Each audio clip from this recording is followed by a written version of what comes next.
At Chernobyl, most people think the story ends with the explosion. The roof blown open, the reactor burning, a radioactive plume rising into the night. But in the days after April 26, 1986, there was a second fear that quietly spread through the command rooms and emergency meetings. The fear that Chernobyl could still get worse, much worse. Because once Reactor 4 was destroyed, the disaster stopped being a normal power plant accident and turned into something nobody had a clean manual for.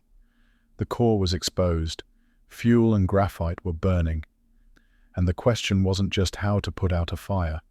The question was what happened next when the melted remains of a reactor started moving through a building that was never designed for that kind of nightmare. Underneath Reactor 4, there were spaces that mattered, not because the public knew about them, but because engineers did. The RBMK reactor complex included what are often called the bubbler pools, a pressure suppression system and water reservoir meant to help manage steam in certain accident conditions. In simple terms, it was part of the plumbing and safety design underneath the reactor area.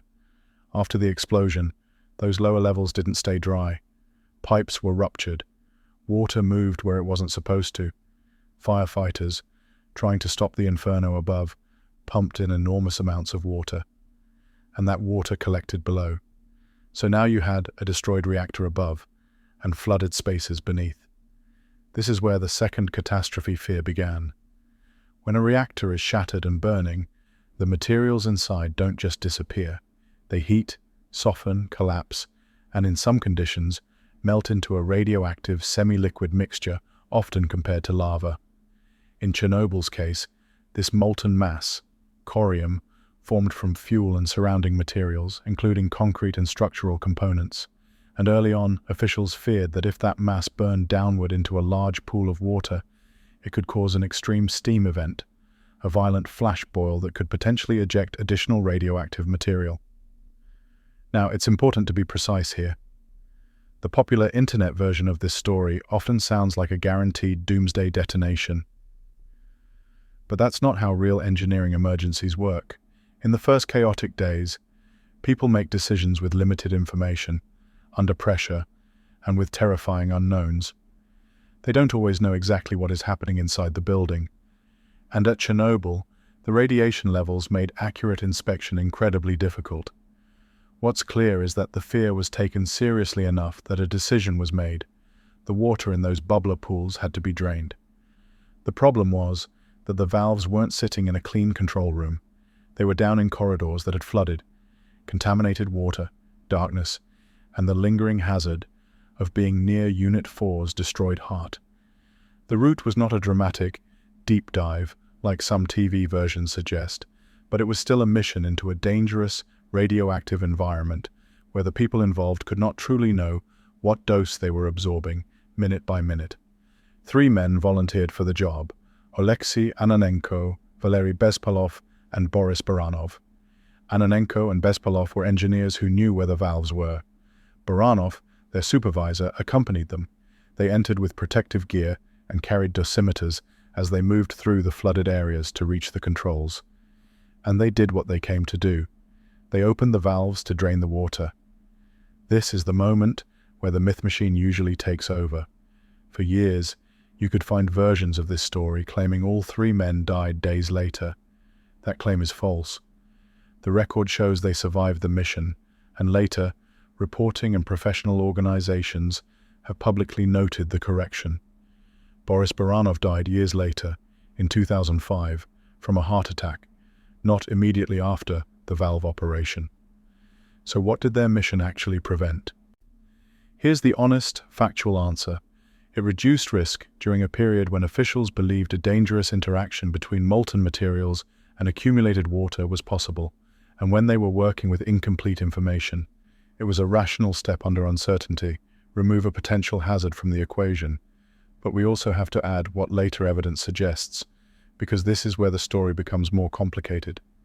Accounts of the later investigation indicate that the worst-case fear did not unfold the way early decision-makers imagined.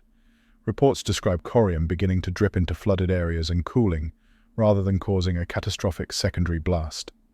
In other words, the massive second explosion scenario was not guaranteed. And the dramatic numbers you sometimes hear in pop culture retellings are not presented as settled fact in serious summaries.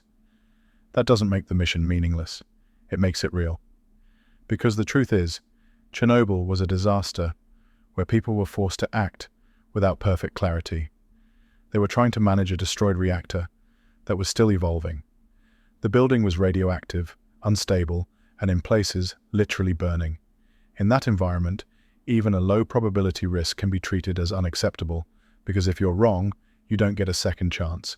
And the valve mission wasn't the only high-stakes decision made in those days.